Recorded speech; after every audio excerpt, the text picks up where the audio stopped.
Mathematical coaching centre online উচ্চতর জ্যোতিষ শিক্ষা class number 7। আজ তারিখ হচ্ছে 12 সেপ্টেম্বর 2025।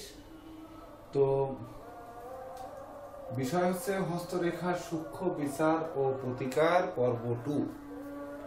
তো এক্ষেত্রে আমি বলবো যে আমরা পর্ব 2 তে যাওয়ার আগে আপনাদের হাত দেখতে কোথায় কোথায় প্রবলেম এবং যেহেতু প্রতিকার রহস্য এবং তার পর্ব 2 এবং এই পামিস্ট্রির আর কোনো ক্লাস একক ক্লাস হবে না এই ব্যাচের।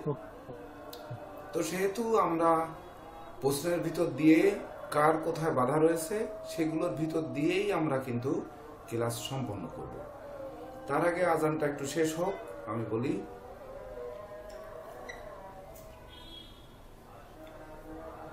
আমরা এমনি বলে দিই। তো বিষয় হচ্ছে যেহেতু হস্তরেখার সূক্ষ্ম বিচার এবং প্রতিকার পদ্ধতি পর্ব 2, তো আমরা একটু লিখে নিব যে সর্বপ্রথম হচ্ছে যদি বৃহস্পতিকে দেখি তাহলে বৃহস্পতির যখন প্রতিকার দিব তখন শুক্রের প্রতিকার দিব না, আমরা একটি পার্ট নিয়ে নেব। তো বৃহস্পতি দিলে আমরা শুক্র দিব না, এটা একটু লিখে নিন। যখন শনি দিব শনির সঙ্গে আমরা রবি দিব না। কেন দিব না এটি আমি পরে বলবো, একটু লিখে নিন। শনির সঙ্গে রবি। যখন আবার রবি দেব তখন কিন্তু আবার শনি দিব না, অর্থাৎ রবি শনি যখন দেব তখন আমরা নীলা দিব না। যখন বুধের পান্না দিব তখন আমরা রাহুর গোমেদ দিব না। যখন মঙ্গলের প্রবাল দিব তখনও আমরা রাহুর গোমেদ দিব না। যখন চন্দ্রের মুক্তা দিব তখনও কিন্তু আমরা রাহুর গোমেদ দিব না। যখন আমরা শুক্রের হীরা দেব তখন আবার বৃহস্পতির পোকরাজ দিব না। আবার যখন কেতুর ক্যাটসাই দিব তখন রাহুর গোমেদ দিব না। এই 9টার সঙ্গে কিন্তু আরো কিছু যুক্ত হচ্ছে। কিভাবে যুক্ত হচ্ছে, কেন যুক্ত হচ্ছে, এটি আমাদের একটু বুঝতে হবে। সর্বপ্রথম যদি বৃহস্পতিকে বলি তাহলে বৃহস্পতি দেবতাদের গুরু আর দৈত্যদের গুরু হচ্ছে শুক্র। যখন দেবগুরুর প্রতিকার দিব তখন দৈত্যগুরুকে আর একই সঙ্গে সম্পৃক্ত করার প্রয়োজন নেই, তাহলে তেল আর জলের মিলন ঘটবে, সেটি কখনোই একসঙ্গে মিশবে না। ব্যতিক্রম হতে পারে। ব্যতিক্রম কি হতে পারে? ধরেন বৃহস্পতি শুক্র এক গৃহে অবস্থান করেছে বা একই সঙ্গে হাতে, যেহেতু হাতের ক্লাস হচ্ছে, তো বৃহস্পতি এবং শুক্র দুটি ক্ষেত্রই ডিস্টার্ব। সেক্ষেত্রে আমরা বৃহস্পতি এবং শুক্রকে নিয়ে কম্বাইন প্রতিকার দিব। কেমন? যেমন সাদা পোকরাজ হতে পারে, ইয়েলো ডায়মন্ড হতে পারে, এমনকি ইয়েলো জারকন হতে পারে। এভাবে আমরা প্রতিকার দিব। যেমন শনি আর রবি কেন দেব না? শনি আর রবি আমরা জানি পিতা পুত্র, একই সঙ্গে হাতে দুজনই খারাপ, কিন্তু দুজন, একজন ধ্বংসকারী, ধ্বংসের মাধ্যমে সৃষ্টিকারী, আর একজন আত্মকারী, এমনকি যশকারী। তো আত্মকেন্দ্রিক দুজন একসঙ্গে যদি শক্তিশালী হয় তাহলে দেখবেন যে যশ ওই আত্মকেন্দ্রিকতায় সে নিজেই আকর্ষণ করার চেষ্টা করবে, তখন ওই শনিটাই মাথায় গিয়ে দুজনে মিলে মারামারি করে আমাদের সেই ভাগ্যফল প্রত্যাশীর ভাগ্যকে নিস্তব্ধ করে দেবে। ঠিক যখন আমরা রবিকে পাওয়ার দিব তখনও শনিকে দিলে ওই বিপরীত ফলটাই কিন্তু হবে।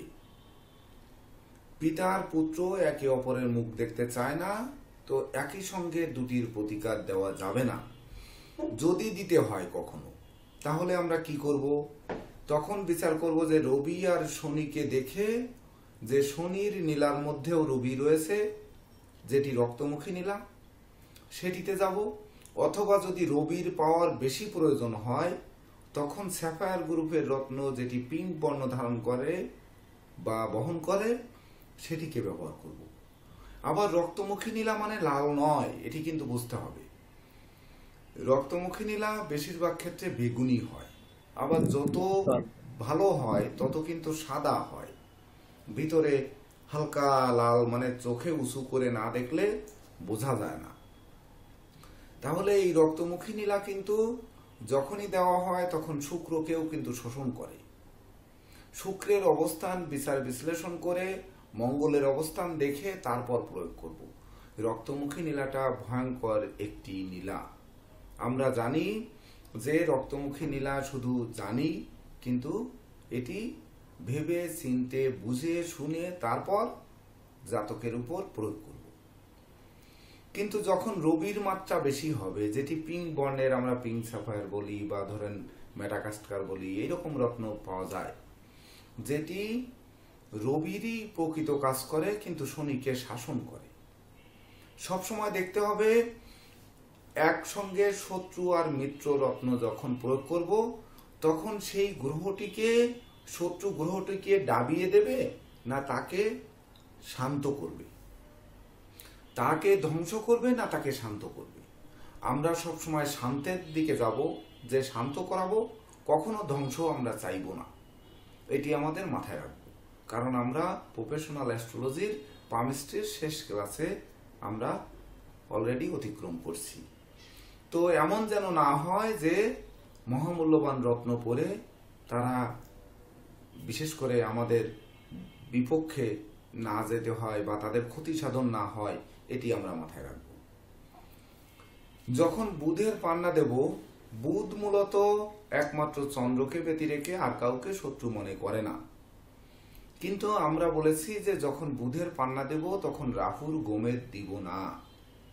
কেন দিব না? কারণ বুধ বুদ্ধিকারক আর রাহু হচ্ছে প্রত্যাশার কারক, বা চাই চাই চাই, তাহলে দ্রুত চাই। এই চাওয়া পাওয়ার ভিতরে বুদ্ধি লোপ পেতে পারে। তখন একসঙ্গে থাকলে তার বুদ্ধিটা ওই পজিটিভ বুদ্ধি না হয়ে নেগেটিভ বুদ্ধি হবে, তখন পিছন থেকে ছুরি মারতে পারে। সেই ছুরি আমাদের উপরও আসতে পারে, এমনকি তার পরিবারের উপরও আসতে পারে। বিশেষ করে যখন পাগল, তাকে যখন বলা হবে যে সাঁকোটি ধরে নাড়িও না, তখন সে কিন্তু আরো বেশি করে নাড়াবে। তো অতি বুদ্ধি ভয়ঙ্কর, অতি চালাকের গলায় দড়ি, বা 20 বুদ্ধির মুড়িতে বাড়ি, 100 বুদ্ধির হাতায় দড়ি, এগুলো প্রচলিত বাংলা বা প্রচলিত একে কি বলে, প্রবাদ বাক্য। তো যত বুদ্ধি বাড়বে তত কিন্তু সে ভালো থেকে আরো ভালোতর যাবে।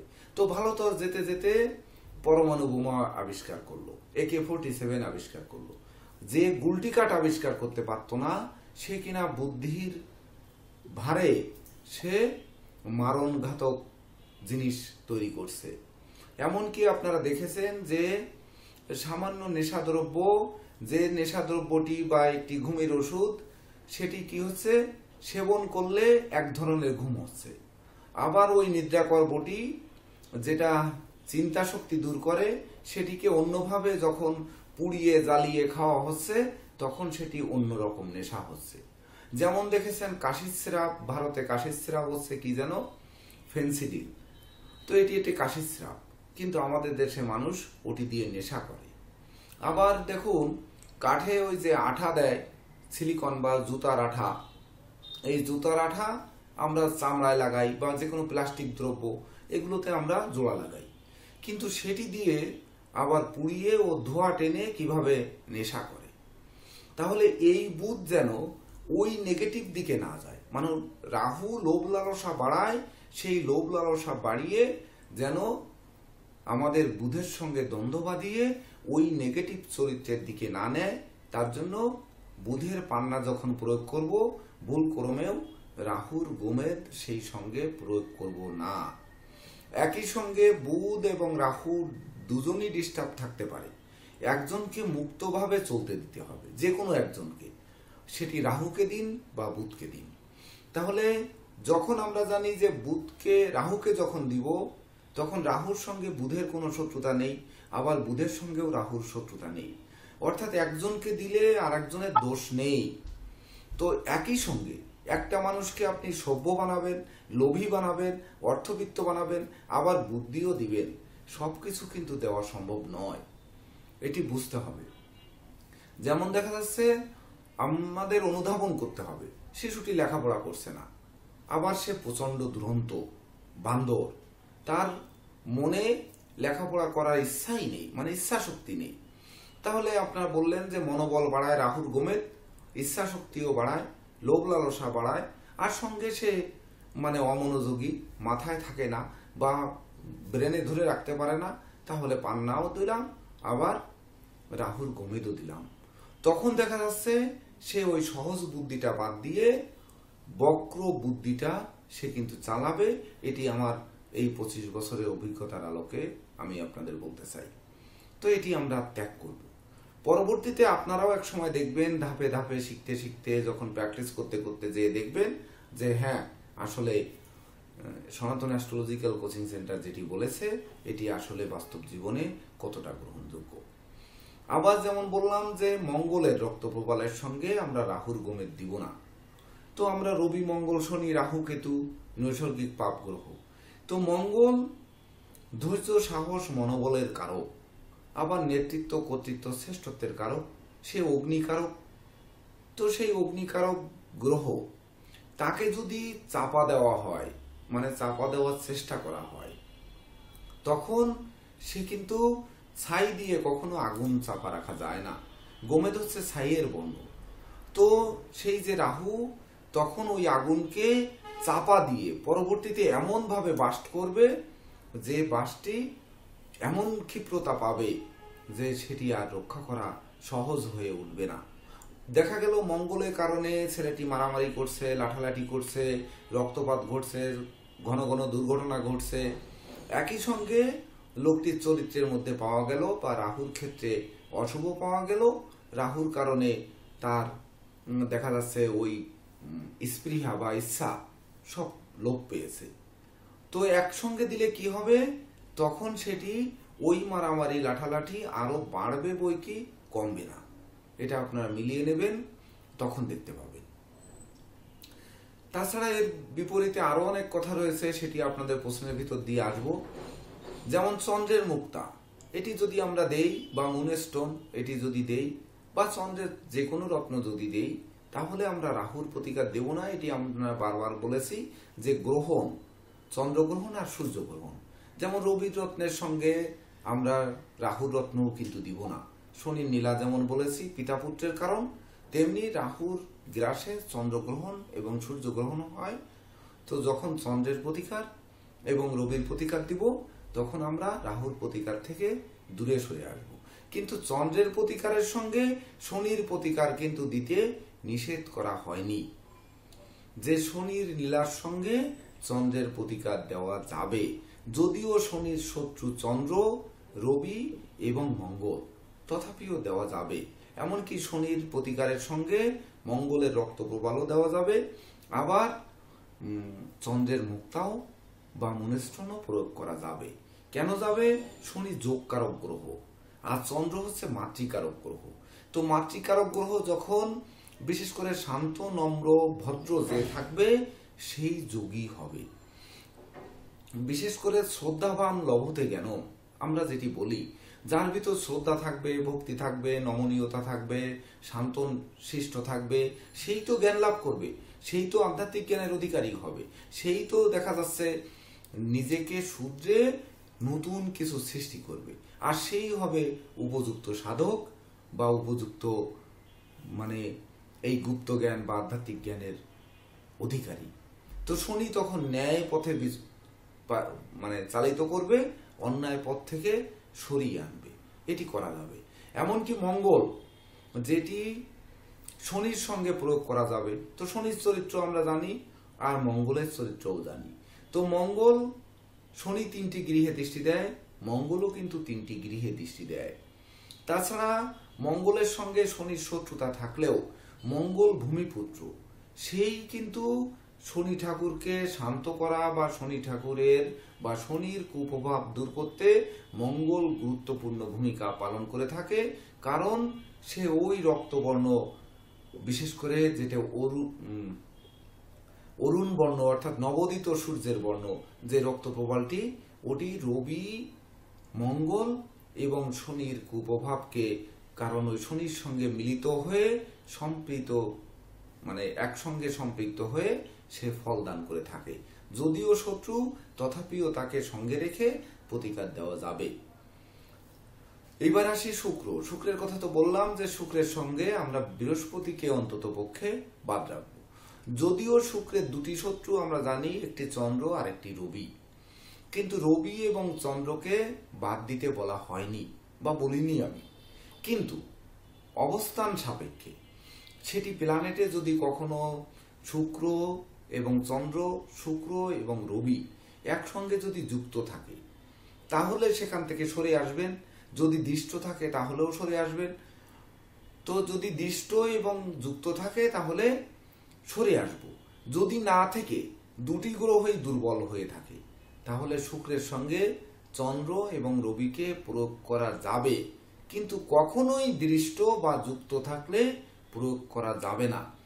সেক্ষেত্রে শুক্র ক্ষেত্র থেকে কোনো রেখা গিয়ে হাতে যদি চন্দ্রক্ষেত্রে অ্যাটাক করে বা চন্দ্রক্ষেত্রে যায়, এমনকি চন্দ্রক্ষেত্র থেকে কোনো রেখা যদি শুক্রের ক্ষেত্রে আসে, সেটি আমরা দৃষ্টি বিনিময় বলে গণ্য করব। এমনকি শুক্রক্ষেত্র থেকে কোনো রেখা উঠে যদি রবির ক্ষেত্রে যায় বা রবির ক্ষেত্র থেকে রেখা নেমে আয়ুরেখা ছেদ করে যদি শুক্রের ক্ষেত্রে যায়, সেক্ষেত্রেও আমরা দৃষ্টির সমান বলে গণ্য করব বা দুই গ্রহকে মিলন বলে ধরে নেব। তখন আমরা এই শুক্রের প্রতিকার এবং চন্দ্রের প্রতিকার, শুক্র এবং রবির প্রতিকার থেকে বিরত থাকব। তাছাড়া বাকি ক্ষেত্রে শুক্র চন্দ্র, শুক্র রবির প্রতিকার দেওয়া যাবে। এবার আসি কেতু। যদি কেতু আসি তাহলে কেতুর রত্ন ক্যাটসাই আমরা জানি। সেক্ষেত্রে শুধু একটি রত্নকে বাদ দিব, সেটি হচ্ছে রাহু। কারণ এটি আমরা বারবার শিখেছি যে দাড়িপাল্লার এপাশ আর ওপাশ, দুই পাশে একই সঙ্গে ভার দেওয়া যাবে না বা ওয়েট দেওয়া যাবে না, তাহলে মাস্তুলটি নষ্ট হবে। এখানে আর কোনো কিছুরই প্রয়োজন নেই। একটি কথা যদি জানি, আপনারা অনেকে গ্রাম গায়ে যারা বসবাস করেছেন, অনেকে সাপ মেরেছেন, সাপ পিটিয়ে মেরেছেন, দেখা যাচ্ছে ওই সাপটা লেজটা একটু নাড়ছে, কথিত আছে, আমরা শুনেছি, আসলে দেখেছি কিনা জানি না। ওই সাপটি যখন তার লেজটা যদি মোড়াতে মোড়াতে মুখে আনতে পারে, তাহলে এলাকার বয়োবৃদ্ধরা বলেন ওই সাপ আবার জীবিত হয়ে যায়। তো রাহু কেতু একসঙ্গে দুজনকে যদি মারতে চাওয়া হয়, তাহলে ওই কেতুই কিন্তু পুনরায় রাহুর সঙ্গে মিলিত হয়ে, অর্থাৎ লেজ পাকিয়ে গিয়ে ষড়যন্ত্রে ফেলে ওই জাতককে আরো সর্বশান্ত করে দিতে পারে। এটি আমাদের মাথায় রাখতে হবে। তাহলে রাহু কেতু যতই রাহুর ক্ষেত্র থেকে কেতুর ক্ষেত্রে রেখা আসুক আর কেতুর ক্ষেত্র থেকে রাহুর ক্ষেত্রে রেখা যাক, এটা সবসময়ই সমসপ্তমে থাকে প্ল্যানেটে, রাহু কেতুকে দৃষ্টি দিয়েই থাকে সবসময়। তাছাড়া এই রেখা আসতেই পারে, রাহুর ক্ষেত্র থেকে রেখা কেতুর ক্ষেত্রে থাকেই, শতকরা 90% লোকের হাতে এটি কিন্তু দেখা যায়। তো যখন দেখা যায় তখন কিন্তু এখান থেকে আমাদের দূরে থাকতেই হবে, এটার আর কোনো নিয়ম নীতি মানার প্রয়োজন নেই বা জানার প্রয়োজন নেই। আরেকটি ক্ষেত্রে লক্ষ্য রাখতে হবে, সকল ক্ষেত্রে বুধের দিকে বেশি গুরুত্ব দিতে হবে। কেন?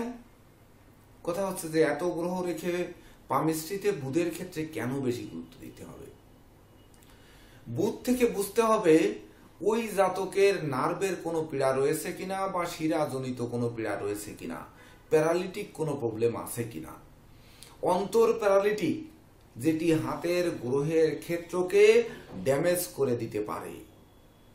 আমরা ভুল করে ধরে ফেলি যে তার হাতের বৃহস্পতির ক্ষেত্র নিচু, বৃহস্পতির ক্ষেত্র খারাপ। এটি যদি তার বৃহস্পতির ক্ষেত্রে প্যারালিটিক বা প্যারালাইসিস হয়, তাহলে ওই বৃহস্পতির ক্ষেত্রটি এমনি শুকিয়ে যাবে। আপনারা দেখেছেন যে অনেকের এক কান ঝোলে, মানে ওটা কানে প্যারালাইসিস হয়ে গেছে। চোখের পাতা ঘুমিয়ে থাকে, এক পাতা খোলা থাকে, পাতায় প্যারালাইসিস হয়েছে। হাতের একটি আঙ্গুল নড়ে না, প্যারালাইজড হয়েছে। এইরকম হাতের ক্ষেত্রেও কিন্তু প্যারালাইসিস হতে পারে। এটা অনেক দেখবেন যে কারো রাহুর ক্ষেত্রে হয়েছে, কারো শুক্রের ক্ষেত্রে হয়েছে, কারো মঙ্গলের ক্ষেত্রে হয়েছে। এটি যে কোনো কারণে হতে পারে, হয়তো কেটে গেছে, ও জায়গার শিরাটা নষ্ট হয়েছে, এখন বোঝা যাচ্ছে না, শুধু কাটার দেখা যাচ্ছে, কিন্তু সেই জায়গাটি নিচু। এই জায়গাটি একমাত্র তার বুধের দিকে নজর রেখে তারপর বুঝতে হবে। যদি বুধ থেকে ধরা পড়ে যে হাতের এই ক্ষেত্রটি তার নার্ভজনিত প্রবলেমের কারণে এই জায়গাটি ডাউন হয়েছে, ওই ডাউনকে জাগ্রত করতে গিয়ে আমরা যদি কোনো প্রতিকার দেই, তাহলে সেই প্রতিকারটি হিতে বিপরীত হতে পারে বা ফলাদেশ প্রদানে ব্যর্থ হতে পারে।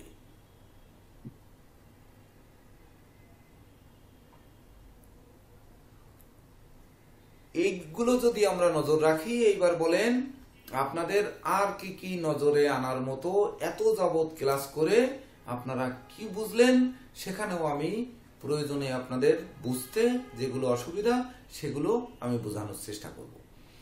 তাছাড়া অনেক সময় হাত আমাদের সব সময়ের জন্য দেখতে, আমি গত ক্লাসে বলেছি যে কবজি থেকে একেবারে মাথা পর্যন্ত হচ্ছে একটি হাত, হাতের পিছন পাশও হাত, সামনের পাশও হাত, অর্থাৎ কবজির উপরে অংশ হচ্ছে সামুদ্রিক শাস্ত্রে হাত। তো সেই হাতের সকল জায়গাটি দেখতে হবে। যদিও আমাদের আবুল হোসেন সাহেব বলেছিলেন যে আমরা মেয়েদের হাত যদি জোরে চাপ দিই, তো কথা হচ্ছে আমাদের দুটি হাত, তাদের দেবে আমাদের কাছে একটি হাত। একটি হাতে যদি আমি চাপ দেওয়ার কথা বলেছি দুপাশে সমান স্কেলে, তো দুই হাতের দুটি আঙ্গুল দিয়ে যদি শুধু এই দুটি আঙ্গুল দিয়ে অপরের হাতের দুপাশে যদি চাপ দেওয়া হয়, তো এই প্রেসার কতটুকু পড়ে, কিন্তু তাতেই কিন্তু প্রকৃত ভাঁজগুলো উঠে আসে। গত ক্লাসে আমি বলেছিলাম যে একটি ক্ষেত্রে যখন চাপ দেওয়া হবে সেই ক্ষেত্রটি ভাঁজ পড়েছে কিনা, সেই ভাঁজটা কোন দিকে গেছে, ভাঁজটা ডাউনে হয়েছে না মানে উঁচু হয়েছে, সেদিকে আমরা নজর রেখে, এমনকি সেই ভাঁজটি ক্ষেত্রের কোনো দিকে বাইরে যাচ্ছে কিনা মিডিলে চাপ দিলে আমরা যেমন বুঝি, ওই ক্ষেত্রেও কিন্তু ওই প্যারালিটিক প্রবলেমটা বিশেষ করে চাপ দিলে যদি ওটি না ভাসে, প্যারালিটিক প্রবলেম থাকলে ওই ক্ষেত্র চাপ দিলে কখনোই ভাসবে না, এটি ডাউনই থাকবে এবং ভাঁজই পড়বে শুধু। এটি থেকেও কিন্তু বোঝা যাবে যে ওই বুধের ক্ষেত্র আমরা যদি বুঝতে অসুবিধা হয়, তাহলে ওই চাপ দিয়েও কিন্তু বোঝা যাবে যে এই ক্ষেত্রটি নিচু রয়েছে। আবার অনেকের পাতলা হাত, অতিরিক্ত পাতলা হাত, অনেক মেয়েদের দেখবেন পাতলা হাত, তো সকল ক্ষেত্রই নিচু, তাহলে কোন ক্ষেত্রের আমরা প্রতিকার দিব? সকল ক্ষেত্রে এই প্রশ্নটা আমি করতাম স্যার, যে সকল ক্ষেত্রেই নিচু দেখা যায় যখন হাত খুলতে বলি, এবং এত পরিমাণে রেখা যে সেই রেখা জরিপ করা খুব কঠিন। তো আমি সর্বদা কিন্তু আপনাদের বলেছি মেইন রেখাগুলো মানে আয়ু রেখা, ভাগ্য রেখা, শিরোরেখা, হৃদয় রেখা বাদে বাকি রেখাগুলো সবসময় উপর থেকে যায়, এই রেখাগুলো সবসময় নিচে থাকে।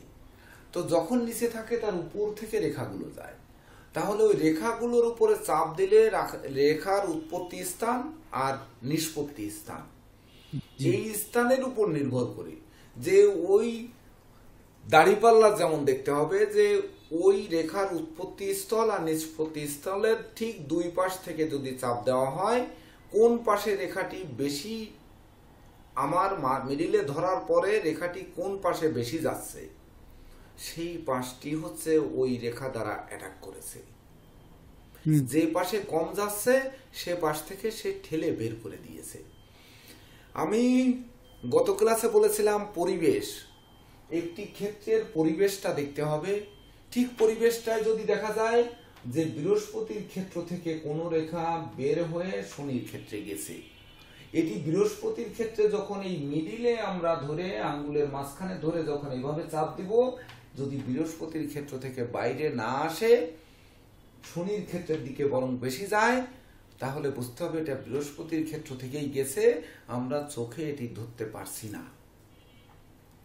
হতেই পারে চোখে আমরা পাওয়ার লাগিয়েছি কিন্তু তারপরেও ধরতে পারছি না, এমন হতে পারে। কিন্তু আমরা জ্ঞানত চেষ্টা করব যে যতক্ষণ না নির্ভুল করা যায় ততক্ষণ আমরা চেষ্টা চালিয়ে যাব। তো তো এভাবে যদি আমরা চালাই তাহলে আমরা মনে করব যে এই হাতের রেখা দ্বারা আমরা যে বিচার করব সেই বিচার দ্বারা আমরা সঠিক পর্যায়ে যাব। তাছাড়া এর সঙ্গে গোচর রয়েছে, যেটা হোরারি অ্যাস্ট্রোলজি, সেটি তো প্রয়োগ করবই, সেই সঙ্গে আমরা নিউমারোলজিও মানে অ্যাপ্লাই করব। সেক্ষেত্রে জন্ম তারিখ যেহেতু নেই, না থাকলে তখনই তো হাতের উপর বেশি গুরুত্ব দিতে হবে। তখন তার নাম সংখ্যা, তার পিতার নাম সংখ্যা, তার মাতার নাম সংখ্যা, এখানে একটি জিনিস মাথায় রাখতে হবে। সব সময়ের জন্য দেখবেন যে নিউমারোলজিতে আপনার নাম সংখ্যা, পিতার নাম সংখ্যা বা মাতার নাম সংখ্যা যদি এক হয়, এটি নিউমারোলজিতে শতকরা 70-80% বা 90% পর্যন্ত দেখা গেছে একই সংখ্যা মিত্র হওয়ার কথা, কিন্তু মিত্র কখনোই হয় না, এটি বরং শত্রুতে রূপ নেয়। এই নোটটি আপনারা করে রাখেন। এটি প্রত্যেকের বাবা মার নামের সঙ্গে মিলিয়ে তাদের আশেপাশে যারা আছে, নাম তো আর শুনতে তাকে ডাকা লাগবে না, নামটা আপনারা জানেন, তো এটি বিচার করে আপনারা দেখবেন। একই কিন্তু সংখ্যা কেন যদি স্যার এটা হয়- হবে কেন স্যার? হ্যাঁ, এই যেটা আপনি বললেন যে মানে সন্তানের সাথে মায়ের এবং বাবার নামের এটা ভিতরে হবে কেন? এটা কেন হবে? আপনি বলছেন যে হ্যাঁ, কেন জি। হবে? আচ্ছা। এটার উত্তরটা অবশ্যই দরকার। জি, কেন স্যার। হবে? বাবা মা হচ্ছে একটা স্তর, আর সন্তানটা আর একটা প্রজন্ম, তার বাবা মা আর একটা প্রজন্ম। জি এই প্রজন্মে যেমন ধরুন বাবা সন্তান, যদিও একটু জাতীয় রেকর্ড তো এখন, তবু বলি বাবা সন্তান কখনো তো আর বন্ধু হবে না, কখনো বিবাহ হবে না, কখনো প্রেম হবে না। তো জি তাদের মিলন কেন হবে? অথচ নাম সংখ্যায় একই সংখ্যা থাকা সত্ত্বেও তাদের মধ্যে মিল খুঁজে পাওয়া যাচ্ছে না, কারণ দুটি স্তর। যেমন আমরা বলেছি যে ওই শিলা 3 প্রকার: আগ্নেয় শিলা, পাললিক শিলা, রূপান্তরিত শিলা। পৃথিবীর ওই যেমন স্বর্গমর্ত পাতাল, বা ধরুন আকাশ জমিন, আর এই জলের নিচে যে অংশ, মাটির নিচে যে অংশ, সেই মাটি বা সমুদ্রের তলদেশ, এই 3 স্তর কখনোই এক হবে না।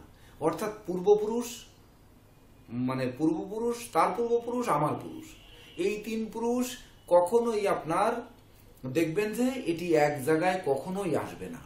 আপনার মিলিয়ে নিন যে প্রয়োজনে একই নাম সংখ্যা আসছে, এমন 2-1টি নাম দেখে আপনারা একটু মিলিয়ে নিন। এটা তখন আপনারা বুঝতে পারবেন যে বিষয়টা কেমন হয়েছে। বলেন, যেমন দেখি এক মেলে কিনা 2-3 জনের নামটা একটু দেখি। প্রথম আবুল হোসেন সাহেব দেখি। জি স্যার।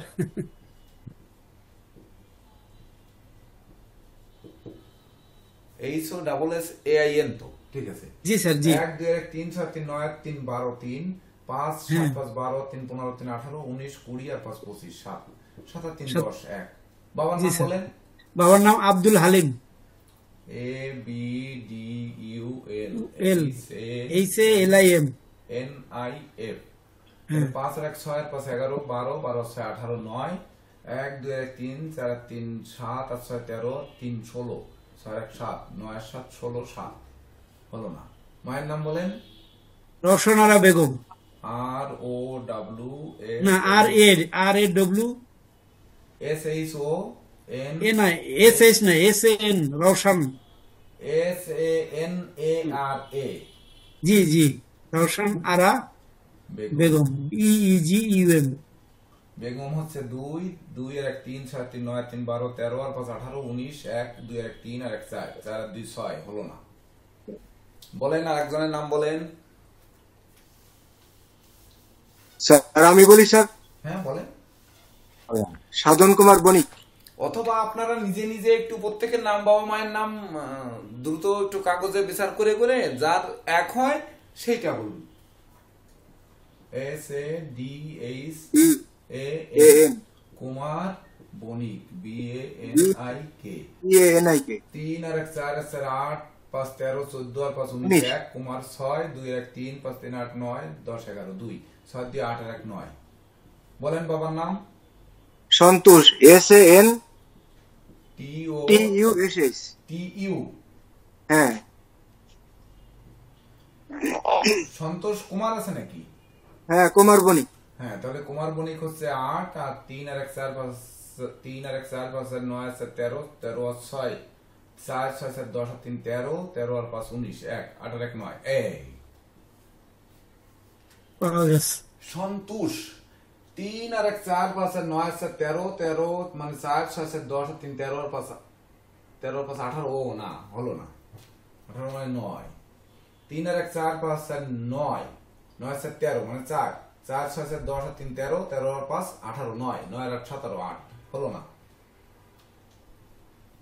হয়নি। মায়ের নাম? Chinmayi, CHIN। CHIN MOI। MOI। সে আবার কি চিন্ময়ী? চিন্ময়ী, MOI তারপরে MOI চিন্ময়ী বণিক। চিন্ময়ী, ওয়াই টয় নেই? না না, হোয়াইট টয় নাই। ওইরে আই বানাইছে স্যার। মানে ওনার আইডি কার্ডে যা হয়ে গেছে উনি তাই করে দিয়েছেন। জি জি। 3 8 1 9 5 14 আর 4 18, 9 9 7 16 আর 1 17, 8। বণিক হচ্ছে 2 1। হলো না। হলো না। কারো যদি হয়ে থাকে তাহলে সেই একটু বলুন, এতগুলো লেখার থেকে একটু বলে দেখুন, আপনাদের মিলিয়ে দেখাই দিই। স্যার আমার মায়ের আর নামের এই- সাথে, মায়ের নামের সংখ্যার সাথে আমার নামের সংখ্যা মিলছে, বাবার নামের সাথে মিলে নেই। হ্যাঁ, তাহলে মায়ের সঙ্গে আপনার মতের অমিল থাকবে, এটা আমি বলেছি। তাহলে 100% স্যার। 100%। দাদা এটা কি বলেন, মায়ের সাথে বিতর্ক কেন? হ্যাঁ, ভিতরে তো একই প্রচন্ড সংখ্যা কিছু। নিউমারোলজিতে ওই যে বললাম একটি স্তর, এটা আমি দীর্ঘদিন গবেষণা করতে করতে বের করেছি। এক সময় আমি কোনো ভাগ্যফল প্রত্যাশী যদি আসতেন আমার কাছে, তার নাম, বাবার নাম, মায়ের নাম এবং জন্ম তারিখ, সময় আমি খাতায় লিখে, খাতায় হরোস্কোপ করে, তারপরে তাকে প্রেডিকশন বিচার করে প্রেসক্রিপশন করে দিতাম। এবং দুইজনই মঙ্গল। এটা কখনোই মিল হবে না। দেখেন, যেমন NIROJ না Z? Z, Z sir. Niraj Kanti, KANTI Kanti Roy. হয়। আর মায়ের নাম কি? Shikha, SHIKA, SHIKA, Shikha. KH sir. হ্যাঁ, KH। শিখা রানী রয় না শিখা রয়? রয়, শিখা রানী রয়, রানী রয়। RANIROY। তাহলে রয় হচ্ছে 1 2 1 3 2 আর 1 3 7 3 10 1 2 আর 1 3 5 3 8 4 12 13 4 5 আর 1 6 2 8 7 15 15 6 7 6 13 4 4 4 8 আর 1 9। তাহলে 1 রানী 9, 3 5 3 8 9, 3 5 আর 3 8 আর 1 9 10 11, 2 5 আর 2 7 আর 1 8, 9 আর 8 17 18 9। এই এটা কখনোই মিল হবে না। তো তখন দেখা যাচ্ছে পিতা পুত্র একই সঙ্গে হাত দেখাতে আসছে, দুজনের জন্ম তারিখ জানে না। তো যখন দেখাতে আসছে, যে ধরেন পুত্র হোক আর কন্যা হোক একই সঙ্গে আসছে, আমরা হাতের রেখায় কোনো নিগুড় তথ্য খুঁজে পাইনি।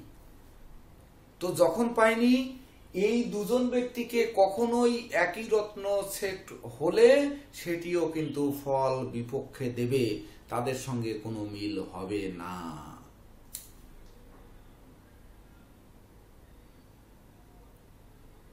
আর এক্ষেত্রে একটু সাথে সাথে ভাই বোনের ক্ষেত্রে করতেছে। এইবার একটু পিতা মাতার কথা বলবো ক্ষেত্রে, স্যার। পিতা মাতা বা মাতা কন্যা যাই হোক, নিউমারোলজিতে বা অ্যাস্ট্রোলজিতে বা হোরারি অ্যাস্ট্রোলজিতে যে শাস্ত্রই প্রয়োগ করেন না কেন, কখনো একই রত্ন একই রকম হলে এটি নোট করুন, তাদের মধ্যে কোনোদিন মিল করাতে পারবেন না রত্ন দিয়ে।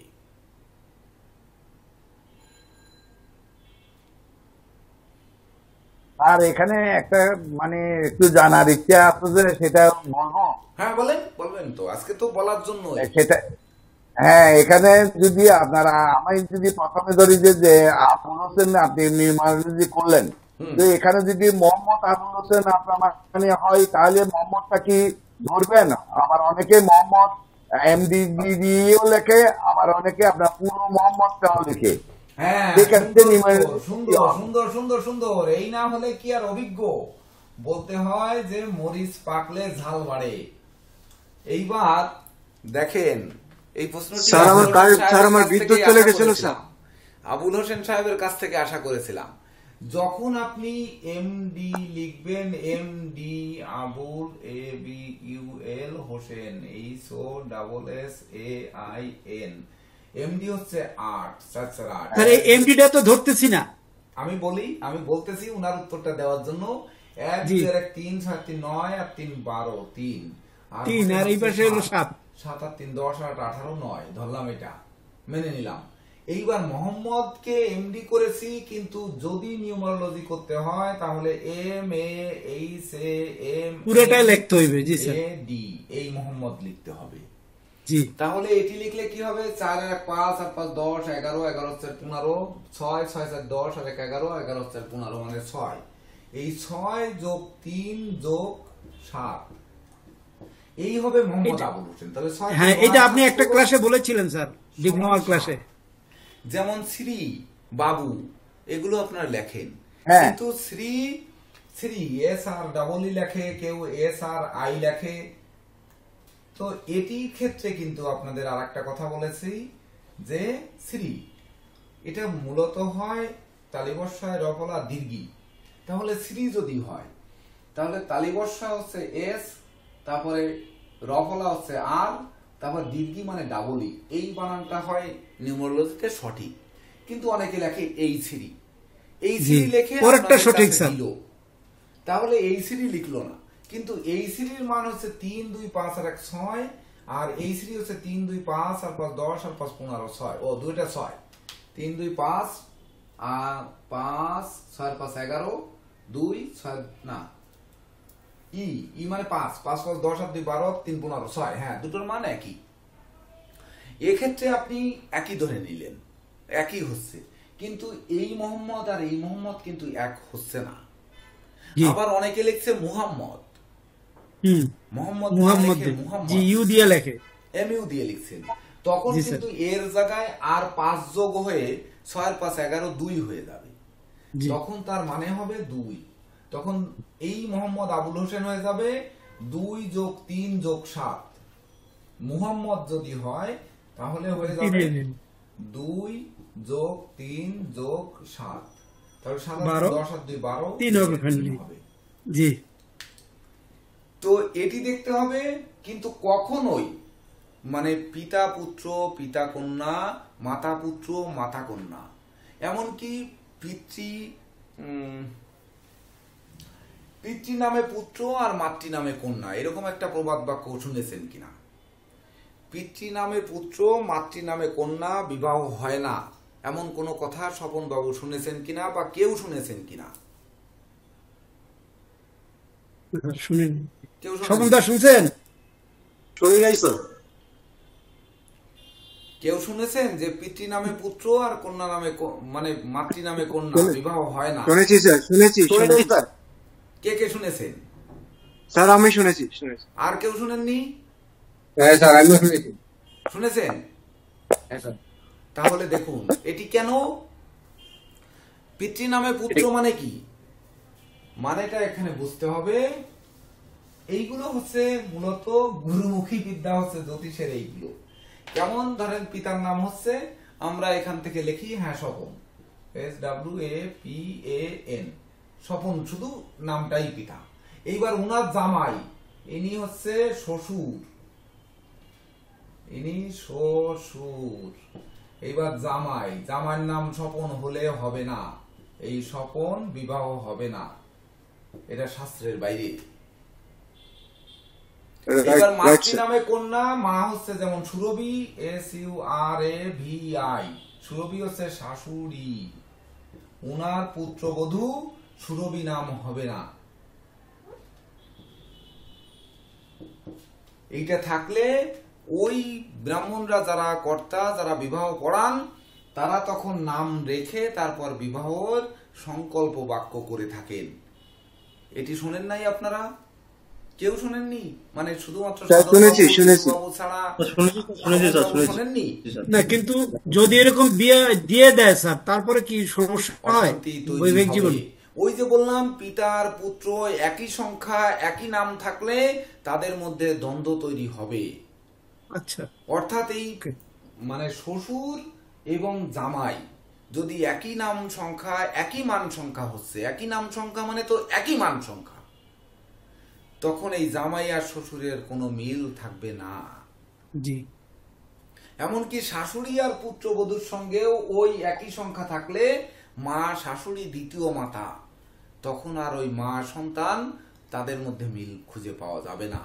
এমনকি এই রকম যদি হয় তাহলেও একই রকম প্রতিকার দেওয়া যাবে না, এটাও নোট করেন। সেক্ষেত্রে কি স্যার ব্রাহ্মণটা মানে বিয়ের সময় নাম চেঞ্জ করে দেয় স্যার? করে দেয়, নাম অবশ্যই দেয়। আমার তো স্যার আমার একজন আত্মীয় আছেন, তার শ্বশুর জামাইয়ের একই নাম সুভাষ। হ্যাঁ, এই ক্ষেত্রে অবশ্যই নাম পরিবর্তন করে বিবাহ করেন। আগের কালে যারা ব্রাহ্মণ ছিলেন, যারা কর্তা ব্যক্তি, তাদের কাছে শুনবেন যে অবশ্যই করেন এটা। আপনারা 5 জনের কাছে শুনবেন।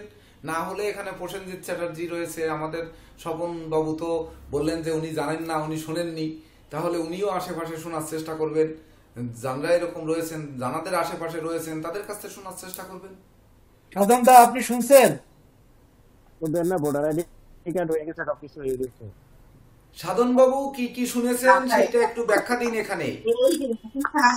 স্যার, আমার কারেন্ট চলে গেছিল স্যার এসব। রাজা, আপনি এখানে কি কি শুনেছেন, আপনি এই ব্যাপারে একটু ব্যাখ্যা দিন। সাধন দা, ওই যে শ্বশুর জামাই এবং শাশুড়ি স্যার কন্যা স্যার একই নামে নামে। নামে মিল হলে, স্যার যদি নামে নামে মিল হয় তাহলে ব্যাঘাত ঘটতে পারে।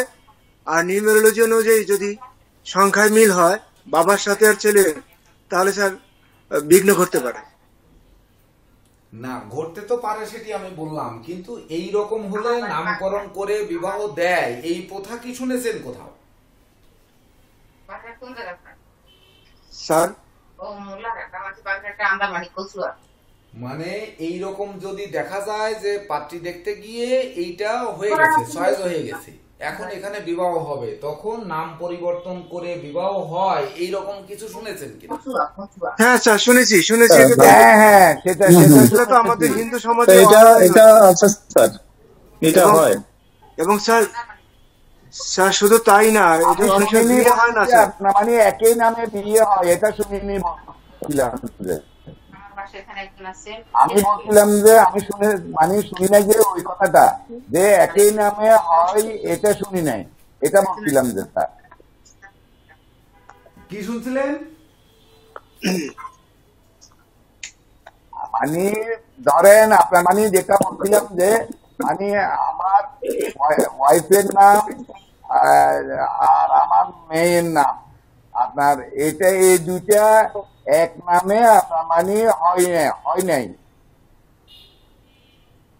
ওয়াইফের আমি নাম কি আর কথাটা মেয়ের একই নাম তো, নামে মা আর আমি মেয়ের নাম তো কোনোদিন বিবাহটা এক হয় না। হয় নাই। এটা মা আর মেয়ের নাম তো কোনোদিন এক রাখে না কোনো মা, কিন্তু কথা হচ্ছে যে শাশুড়ি মা যিনি হবেন, না, শাশুড়ি শাশুড়ি হ্যাঁ শাশুড়ি মা। হ্যাঁ, তা সেইটা যদি জেনে থাকেন তাহলে এখানে তো হ্যাঁ। আপনার কাছে, টিটু স্যারের কাছে এবং সাধন বাবুর কাছে জানতে চাওয়া হচ্ছে, তাহলে সেটা বলেন। স্যার স্যার হ্যাঁ, স্যার অ্যাকচুয়ালি হ্যাঁ, যদি ঠিক আছে, সাধন বাবু বলেন। স্যার অ্যাকচুয়ালি যদি ওই মেয়ে দেখতে গিয়ে যদি বোনের নামও হয় বা মায়ের নামও হয়, তাহলে সে বিয়েই হয় না, আমরা এটুক জানি। ধন্যবাদ। এবার টিটু বাবু কি জেনেছেন? স্যার, এটা ওই যদি শাশুড়ির নাম আর ওই হবু পুত্রবধূ একই যদি হয়, তাহলে তাদের যে সম্মানের ভূত মানে একরকম থাকে না, এটা না হওয়া ভালো। পিতার নাম বা মেয়ের জামাইয়ের নাম এক হইলে এটা না, যেহেতু স্টেজ আলাদা, না হওয়া ভালো। তারপরে বাবার নাম, পুত্রের নাম যেহেতু স্টেজ আলাদা, এক না হওয়া ভালো। এটা আমাদের এই এলাকার ইয়ারা পুরোহিত মশাইরা বলে থাকেন, পুরোহিত মশাইরা। কথাটা বুঝায় বলতে পারলেন না টিটু বাবু। কথা হচ্ছে যে বাবা সন্তানের তো হবে না, শ্বশুর জামাইয়ের নামের মধ্যে পিতৃ নামে পুত্র আর মাতৃ নামে কন্যা, এটা হবে না, সম্পাদনই হবে না, কন্যা সম্পাদনই হবে না, এটা করতো না, আগের ব্রাহ্মণরা করতো না। এমনকি এইটা কোথাও শাস্ত্রের বাইরে, এটি শাস্ত্রের ভিতর রেখে কখনো এটি করেনি। এইটা জানেন কিনা, এটা সঠিক কিনা, কোন ব্রাহ্মণের মুখে শুনেছেন কিনা? না না, এটা শোনা যায়নি, এটা কোনোদিন শুনিনি। আমাদের এখানে তো এরকম হয়েছে যে বউয়ের ছেলে বউয়ের নাম শুনে থাকেন, আজকে নোট করে নিন। আশেপাশে যে সকল মুরব্বীরা রয়েছে, যে সকল ব্রাহ্মণরা রয়েছে, যে সকল এলাকার মোড়লরা রয়েছে, যারা বিবাহ ঠিক করেন, তাদের কাছে জিজ্ঞেস করবেন যে এই ধরনের বিবাহ হলে নাম নতুন করে নামকরণ করে তারপরে বিবাহ দিয়ে থাকে কিনা, এটা জানবেন। আচ্ছা, নতুন করে নামকরণ হয় কিংবা ডাক নাম যদি থাকে, ডাক নাম অনুসারে সেই নামটা এসে প্রচলিত হয়ে যায়। যদি কোনো যদি হলো ছেলের বিবাহ হয়, সে মায়ের নামে হয়তো নাম থাকে, সেই নামটিকে প্রচার না করে হয়তো সেই কন্যার হয়তো কোনো ডাক নাম থাকে, সেই নামটিকে প্রচার করে, পরবর্তীতে সেই নামে বৌমা হিসেবে জানে বা এসে হয়, হয়ে থাকে। এতক্ষণ তাহলে বলছেন না কেন? স্যার সবারটা শুনলাম স্যার। স্যার একটা প্রশ্ন ছিল। বলেন স্যার, ব্রাহ্মণের ক্ষেত্রে যেমন আমরা তো শিবগুত্র, আবার আমরা বিয়ে করতে গেলে শিবগুত্র খুঁজি, হ্যাঁ, শিবগুত্রের সাথে বিবাহ হয়, কিন্তু ব্রাহ্মণের ক্ষেত্রে স্যার এটা ভিন্নতা, তারা যেই গোত্র অন্য আরেকটা গোত্রের সাথে বিবাহ করা লাগে, এটা কেন স্যার? হ্যাঁ, কারণ হচ্ছে দুই পুরুষ, ওই যে বললাম যে পিতা এক পুরুষ, তার পুত্রবধূ বা বৌমা আর এক পুরুষ, এই জন্য হয়। কিন্তু আমাদের ক্ষেত্রে যে এটা হয় না, আমাদের ক্ষেত্রে গোত্র। আরে এখন তো ওই জাতিগত প্রথা নেই, মানে টাইটেলগত প্রথা নেই এখন, স্যার কিছুই নেই স্যার।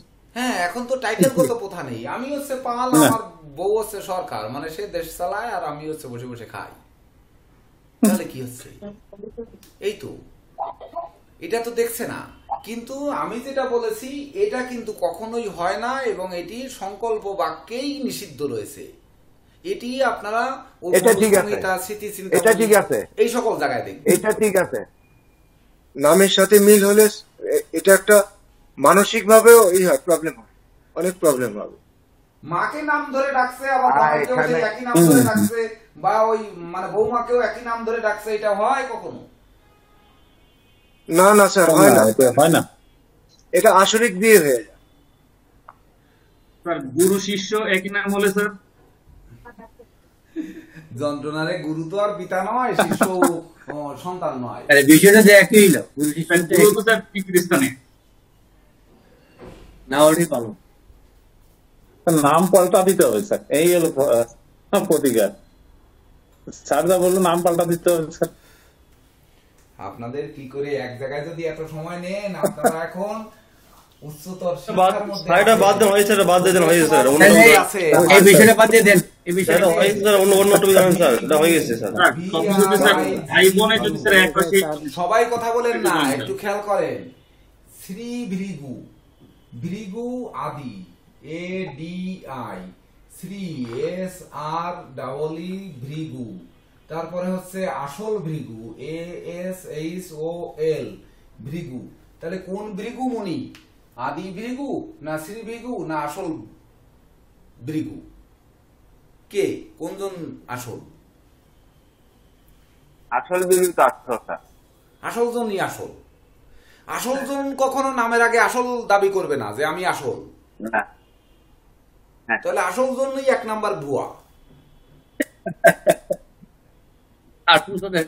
আসল জন কখনো আসল নাম লিখবে না, শ্রী ভিগু হবে না আদি ভিগু হবে স্যার, শ্রী ভিগু হবে স্যার। আদিও সে নিজে দেবে না, কারণ তার উপরেও কেউ থাকতে পারে, সে কখনো আদি ব্যবহার করবে না, শ্রী শ্রী দিতে পারে, শ্রী ভিগু হতে পারে। তাহলে শ্রী ভৃগু শ্রী ভৃগুই, সূর্য সূর্যই, চন্দ্র চন্দ্রই, এর আগে কোনো আগে পরে কিছু নেই। বুঝতে পারছেন? তাহলে আমরা সারমর্মে আসবো। পিতার পিতা পুত্র একসঙ্গে, মাতা কন্যা একই সঙ্গে যদি হাত দেখাতে আসে, এমনকি মায়ের সঙ্গে পুত্রবধূ, পিতার সঙ্গে তার জামাই, জামাই শ্বশুর জামাই যদি একই সঙ্গে আসে, দুজনের একই প্রতিকার যদি ছকে হাতেও দেয়, তাহলে একই প্রতিকার দিয়ে আমরা উপকার পাওয়াতে পারবো না, বা তাদের মধ্যে সম্প্রীতি রক্ষা করতে পারবো না। এটি একটু মাথায় রাখেন, নোট করেন। এই গুরু শিষ্য এইভাবে বুঝতে হবে যে আদি কখনো সে আদি লিখবে না, তার উপরে নিশ্চয়ই আর কেউ থাকতে পারে। আসল সে ব্যক্তি নিজে বলবে না যে আমি আসল আর অন্য ভিগুরা নকল, এটা কখনোই বলবে না। বরং শ্রী ভৃগুই রয়েছে, যিনি হাজারো গ্রন্থ রচয়িতা শ্রী ভৃগু। বুঝলেন সুবীর বাবু?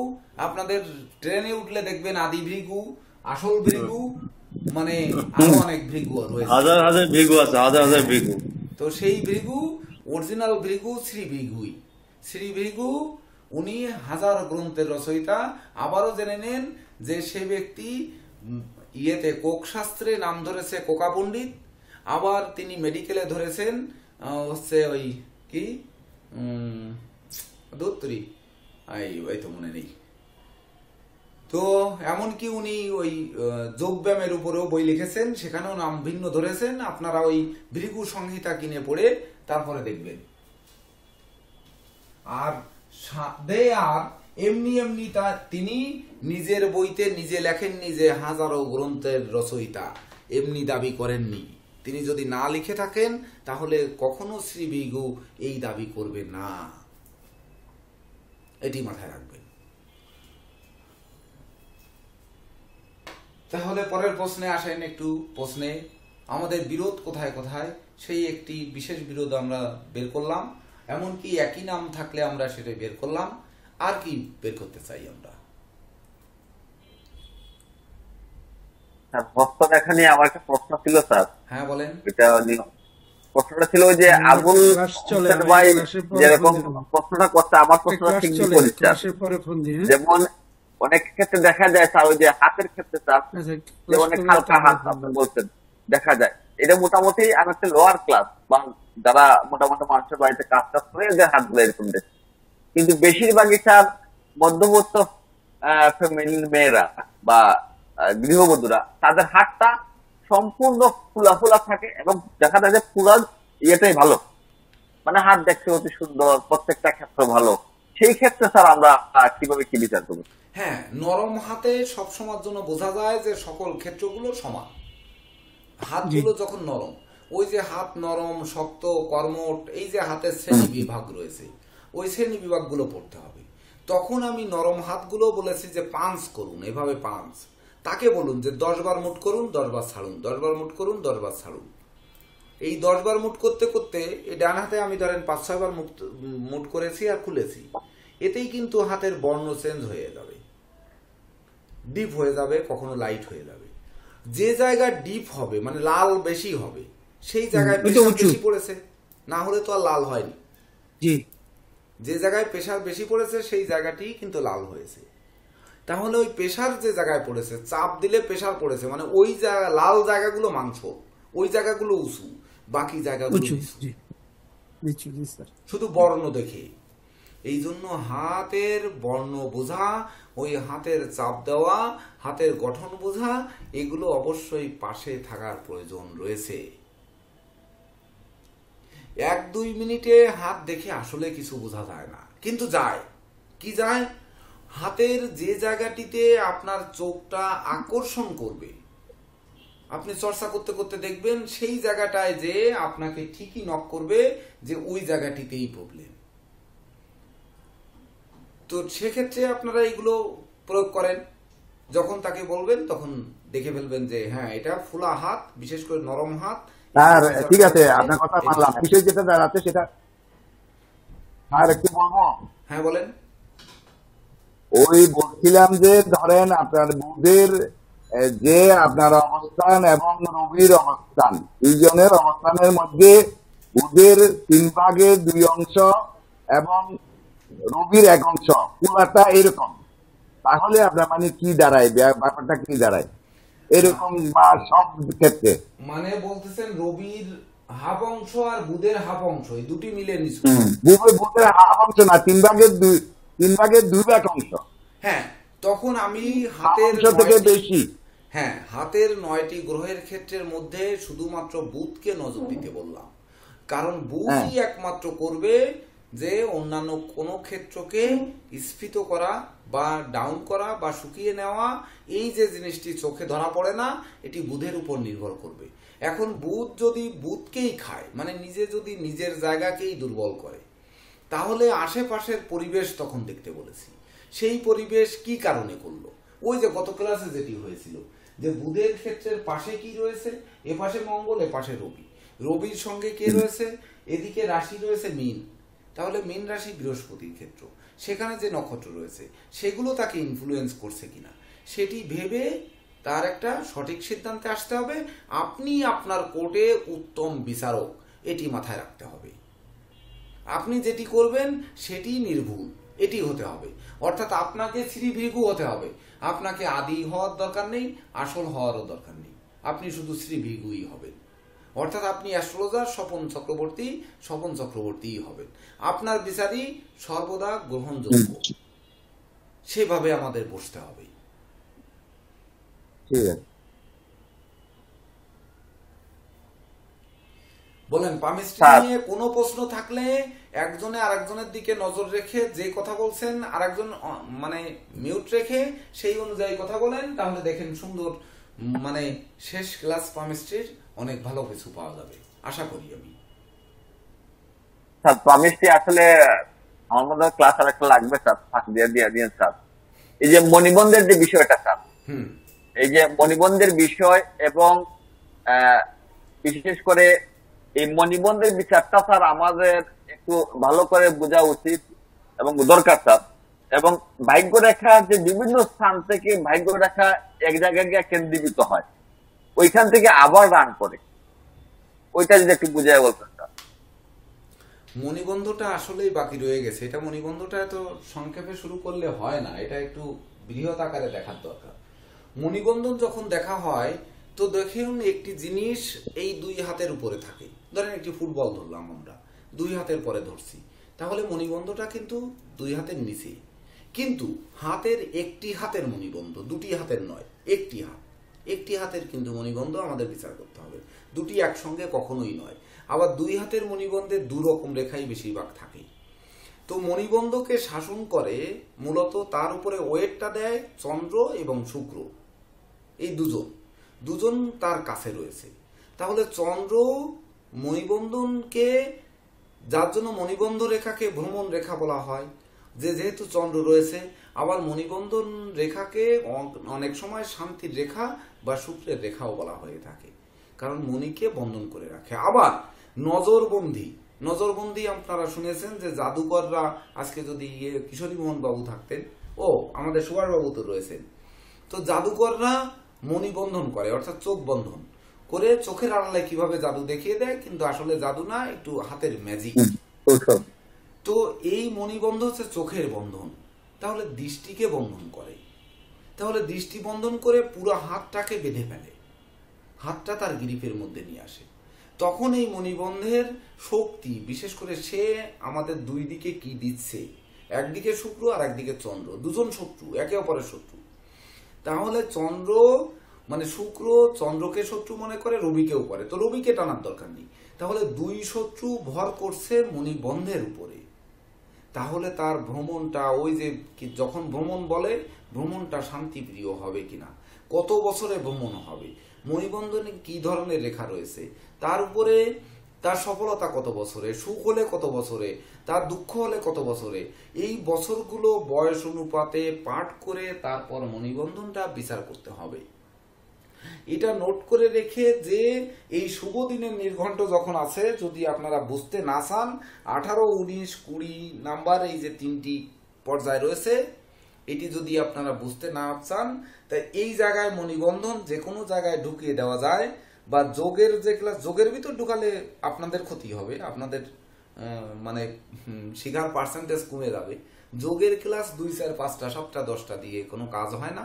তো যোগের ভিতর না ঢুকিয়ে যদি মনে করেন যে শুভ দিনের নির্ঘণ্ট এখানে আপনারা শিখে নেবেন, তাহলে আগের থেকে যদি পড়া থাকে তাহলে এখানে আপনারা বলেন, আমরা মণিবন্ধ দিয়ে শুরু করে তারপরে আমরা শেষ নামিয়ে দেব ওই শুভ দিনের নির্ঘণ্ট দেখে। স্যার হাতের এই উল্টা বিষয় কিছু বিচার লাগবে, হাতে উল্টা বিষয় কিছু বিচার লাগবে স্যার, এটা দেওয়া হয়নি।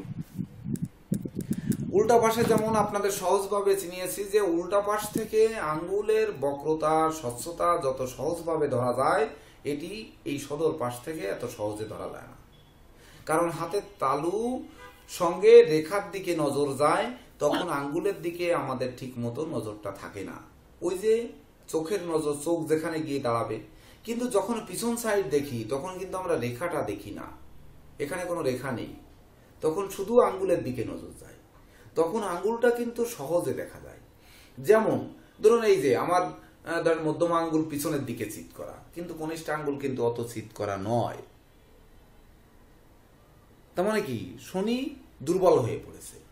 এইবার শনি দুর্বল হয়ে পড়েছে মানে পিছনে হেলে গেছে, শনি পিছনে টানছে। শনির যে ক্লাসগুলো 8 নাম্বার ক্লাস বা 8 তারিখের ক্লাস বা ধরেন 8 তারিখের আমার অবস্থান, আগস্ট মাসের আমার অবস্থান, এইগুলো বুঝতে হবে। বুঝলে দেখা যাবে শনি আমার লগ্ন সাপেক্ষে পাপ, সে আমার লগ্নে এসে অবস্থান করেছে। তো লগ্নে এসে শনি অবস্থান করে সে লগ্নপতির সঙ্গে ক্ষেত্র বিনিময় করেছে। ক্ষেত্র বিনিময় এক ধরনের ক্ষেত্র সিংহাসন যোগ বা ক্ষেত্র বিনিময় রাজযোগের ফল দেয়। তো এই ফল দেওয়ার কারণে শনি ওখানে দুর্বল হয়েছে। তো দুর্বল হয়ে শনি কি করলো, সে আর সামনের দিকে আগাতে পারলো না, সে পিছনের দিকে হেলে গেল। তো এই যে গ্রহের বিচার বিশ্লেষণ ক্ষমতা, সেটি পিছন থেকে এই আঙ্গুল দেখেই বলা যায়। যেমন বৃদ্ধাঙ্গুলি যাদের বাঁকা ঘুরিয়ে এসে এমনকি এখানে লেগে যায়, আমার ছেলে আঙ্গুল ঘুরে এনে এখানে লাগাতে পারে, এই এখানে এমনি লাগিয়ে দেয়। আবার এই 2 আঙ্গুল কিভাবে কোন আঙ্গুলের পরে পায়ের আঙ্গুল, পায়ের দুটো কনিষ্ঠ আঙ্গুল আর অনামিকা আঙ্গুল অন্য আঙ্গুলের পরে উঠাতে পারে, এটা হাত দিয়ে নয়, মানে পা দিয়েই পা দিয়ে উঠাতে পারে, মানে পায়ের আঙ্গুল অটোমেটিক উঠাতে পারে। তো কিভাবে পারে এটা জানি না, কিন্তু ও পারে, ও দেখায়, মাঝে মাঝে এগুলো দেখায়। তো এই যে জিনিসটা বৃদ্ধাঙ্গুলি হেলে গেলে আমরা কি শিখেছি, যে তাদের হুইল ফোর্স দুর্বল থাকে, তাদের মস্তিষ্ক দুর্বল হয়ে যায়। মস্তিষ্ক যখন দুর্বল হয় তাদের কথা টেকে না। এমনকি আমরা এই জানাই, মানে কি আমাদের গ্রামের বাংলায় বলে যে তুমি আমাকে সেট কলা দেখাইছো, কিন্তু কথা হচ্ছে ইউরোপিয়ান দেশে তো এটা স্বাগত জানায়, আর আমরা স্বাগত জানাই নমস্কার দিয়ে বা ধরেন আহ্বান করি এভাবে, কিন্তু তারা এভাবে দেখায়। তাহলে এই বৃদ্ধাঙ্গুলি যেমন বক্তৃতায় এই আঙ্গুল দেখায়, তাহলে এই আঙ্গুল যার স্ট্রং, সেই স্ট্রং বক্তা হবে। মানে বৃহস্পতি তার শুভ, যার বৃহস্পতি বক্র নয়, কোনো দিকে বক্র নয়, পিছনে হেলানো নয়, সামনে কুজো নয়, সমান, তাহলে বৃহস্পতি সমান। এটি তো আপনাদের আগে ক্লাসে হয়েছে, এই অনুযায়ী অনুধাবন করতে হবে। তাহলে 5টা আঙ্গুল থেকে 5টা গ্রহ পেলাম, বাদ দিয়ে গেলে তো পাওয়া যাচ্ছে না পিছন দিক থেকে। দেখেন বৃহস্পতির আঙ্গুলটি আমার শনির আঙ্গুলের দিকে বাঁকা, দেখেন এই যে এই এমন কি খেল লেগেছে, দেখেন বৃহস্পতি থেকে শনিকে দৃষ্টি দিয়েছে। তাহলে বৃহস্পতি মিনে রয়েছে, তার পার্শ্ববর্তী পরিবেশ দেখতে বলেছি, প্ল্যানেটের পরিবেশ কিন্তু মিনের আগের ঘর হচ্ছে শনি। তাহলে শনি বৃহস্পতিকে ঠেলে বের করে দিয়েছে, দেওয়ার চেষ্টা করেছে বা করে। আবার ওই বৃহস্পতি মিনে থেকে কিনা সে দৃষ্টি দিয়েছে, পঞ্চম দৃষ্টি শনির উপরে। তাহলে এই যে দৃষ্টি দেওয়ার কারণে, দৃষ্টির বিনিময় করেনি, দৃষ্টি দিয়েছে, এবং পরিবেশের পাশে বসবাস করার কারণে সে আকর্ষণ করে আঙ্গুলটি বক্র হয়েছে, এই আঙ্গুলটি বাঁকিয়েছে। এটা খুব অনুধাবন করার বিষয়।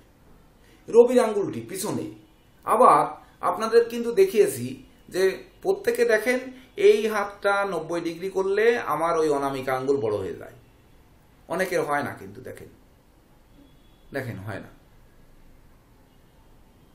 দেখেন এটা দেখেন, এখানে 50% লোকের হবে না।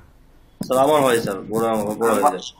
আমার তো হয় স্যার, যে কয়জন বলছি 50% হবে না।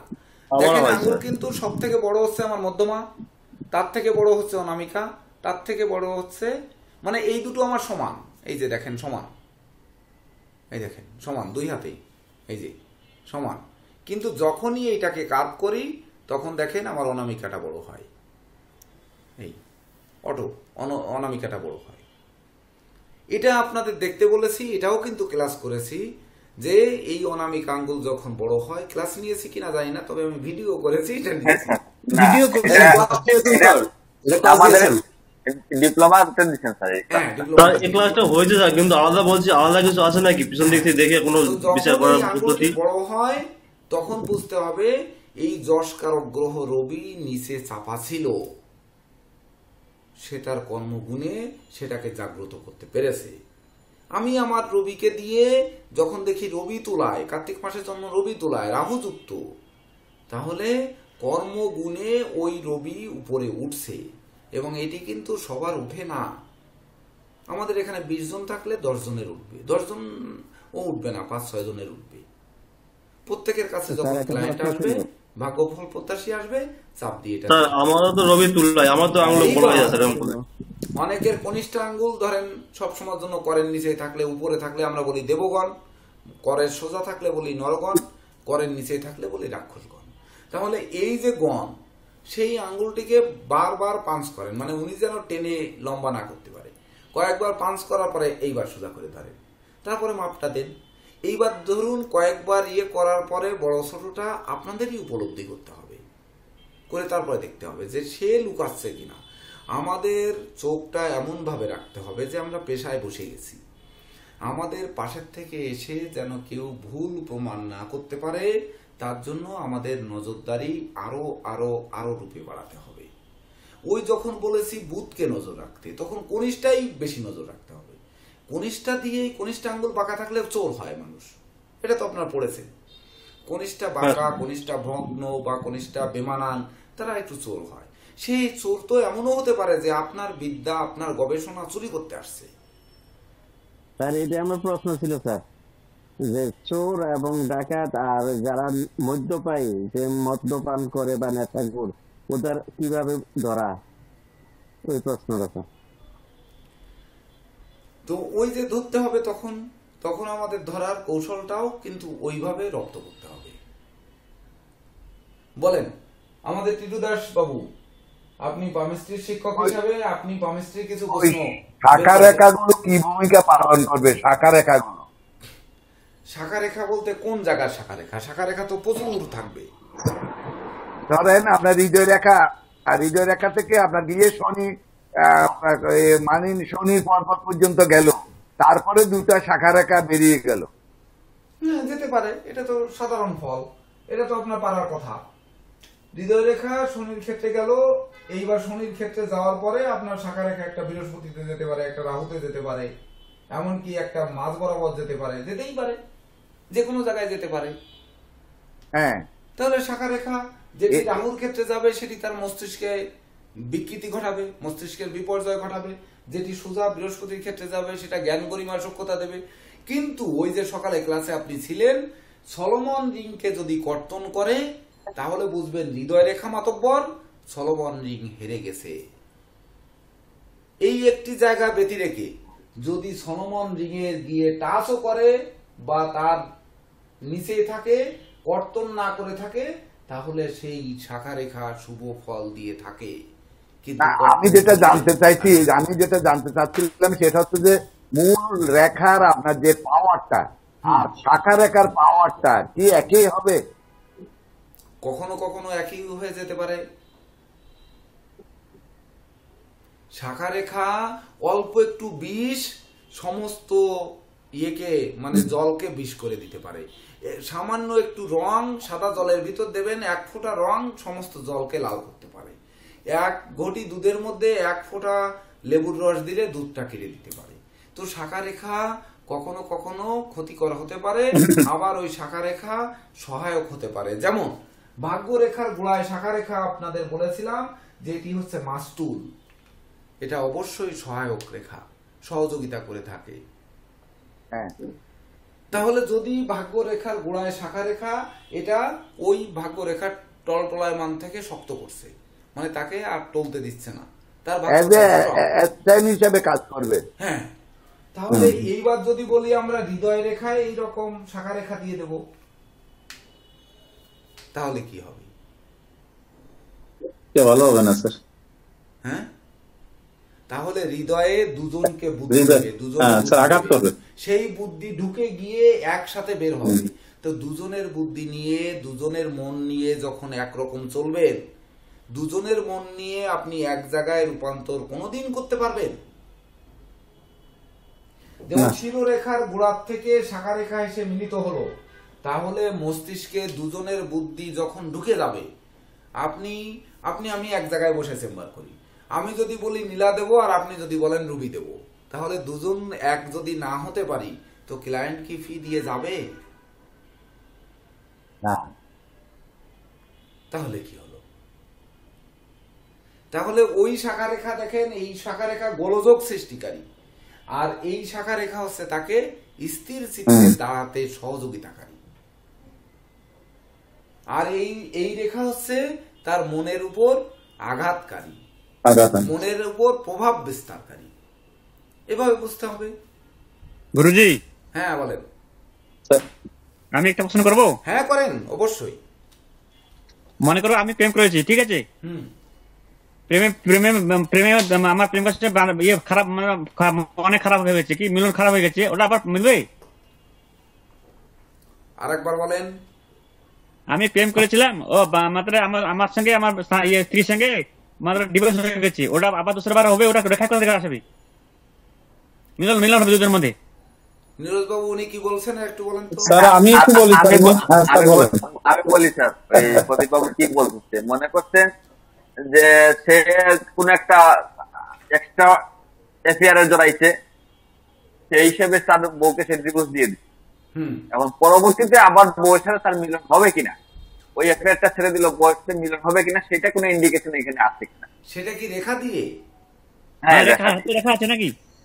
ও সেই রকম কোন রেখা আছে কিনা? হ্যাঁ। ও আচ্ছা আচ্ছা, হ্যাঁ হ্যাঁ। আপনাদের গত ক্লাসে বলেছিলাম, আপনাদের মনে থাকে না মনে হয়, যে লাস্টের অংশ থেকে যে আপনারা রেখা তৈরি করতে হবে, গঠন তৈরি করতে হবে। তো ওখানে দাম্পত্য জীবনে বিচ্ছেদ এবং পুনরায় জোড়া লাগার সম্ভাবনা, দাম্পত্য জীবনে বিচ্ছেদজনিত হাত আছে কোনটা সেটা দেখবেন।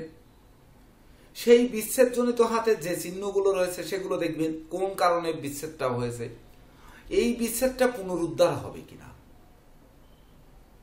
তাহলে কোন গ্রহ, ওই জায়গায় কোন গ্রহ ডিস্টার্ব করেছে যে কারণে বিচ্ছেদ হয়েছে, সেই গ্রহ যদি আবার পুনরায় পজিটিভ ফল দেয়, তাহলে বিচ্ছেদকৃত দাম্পত্য জীবন জোড়া লাগবে।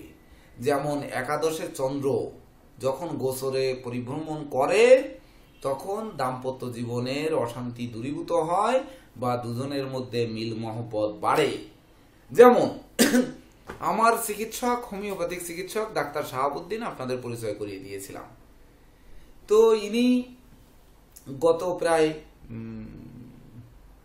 মঙ্গল যখন 14 ডিগ্রিতে রয়েছে, তখন বলছেন যে ওনার চেম্বারটি বন্ধ, তো চেম্বারটি খুলতে পারবো কিনা। আমি বললাম যে চেম্বারটি খুলতে 22 থেকে 25 দিনের মধ্যে পারবেন না। বলে কেন? তো আমি বললাম কেন, আপনার চেম্বারটি আমি যতটুকু জানি একজনের বাসায়, সেই বাসায় আপনাকে একটা রুম দিয়েছে, কিন্তু সেখানে আপনি চেম্বার করেন, কিন্তু বাসার মালিকের সঙ্গে আপনার সম্প্রীতি ভালো থাকবে না। তো আকর্ষণ, তার আকর্ষণ থাকবে না অথবা আপনার আকর্ষণ থাকবে না, এই দুই আকর্ষণ না থাকায় বিকর্ষণ তৈরি হওয়ার কারণে এই কয়েকদিন আপনি চেম্বার করতে পারবেন না। গতকালকে উনি ফোন দিলেন যে আমি কি এখন চেম্বারটা পাবো। আমি বললাম আর 2.5 থেকে 3 দিন অপেক্ষা করুন, এটা মঙ্গল যখন তুলায় ঢুকবে তখন আপনি পাবেন। দেখেন আপনার সঙ্গে এখনই যোগাযোগ করবে, 2-1 দিনের মধ্যে যোগাযোগ করবে। উনি বলল যে ভদ্রলোক অপারেশন করেছে, 8 দিন ধরে হসপিটালে রয়েছে, উনি আমার সঙ্গে যোগাযোগ করেছে, কিন্তু আমি যে উনি হসপিটালে রয়েছে আমার মালিক, অথচ আমি জানতাম না, না জানার কারণে আমি দেখতে যাইনি, তো একটু অভিমান হয়েছে। উনি ওখান থেকে যখন বাসায় আসবে তখন আমি চেম্বার করতে পারবো, এ কথা আমাকে জানিয়েছে, তো আমি কালকে দেখতে যাব। তাহলে কি হলো,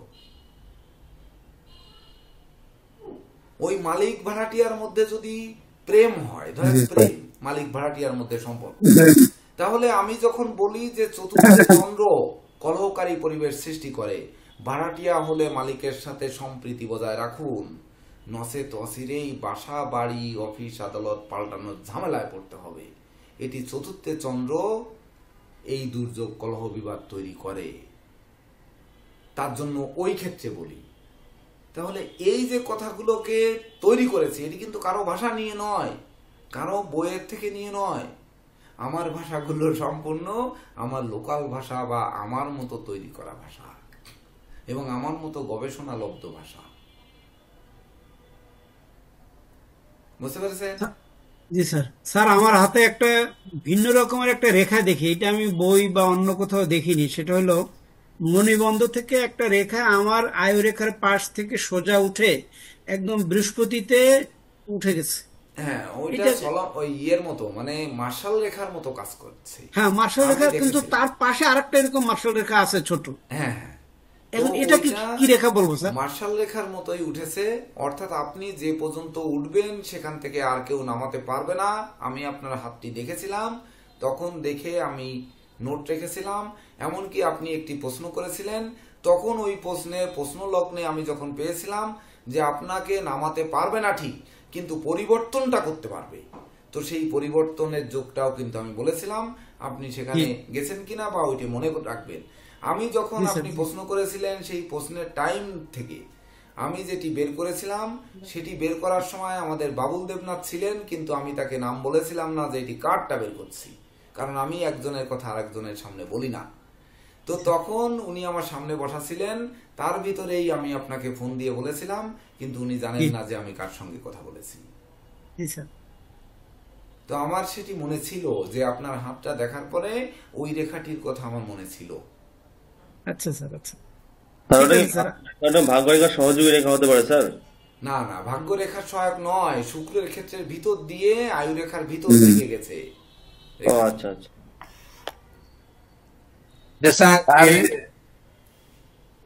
হৃদয় রেখা কি স্যার দুইটা হতে পারে? হ্যাঁ, দুটো হতে পারে। এটা সাধনদার হাতেই আছে, হৃদয় রেখা দুইটা।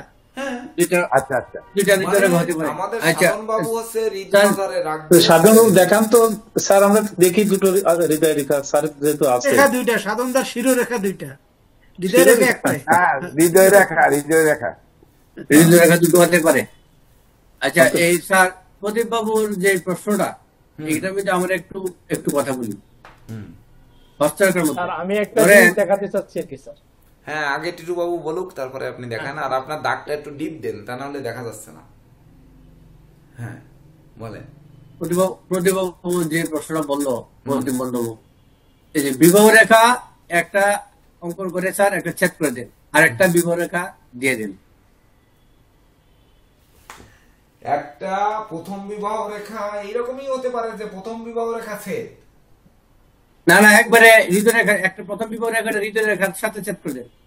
আচ্ছা, হৃদয় রেখার সাথে, হৃদয় রেখার সাথে রেখা, এই হৃদয় রেখার সাথে সেট করে দিলাম, আর আরেকটি দিয়ে দিলাম। হ্যাঁ, এরকম যদি হয় তাহলে তো স্যার পুনরায় এটা দ্বিতীয় বিবাহ বা পুনরায় বিবাহ স্বামী স্ত্রীর মধ্যে মিলন হতে পারে।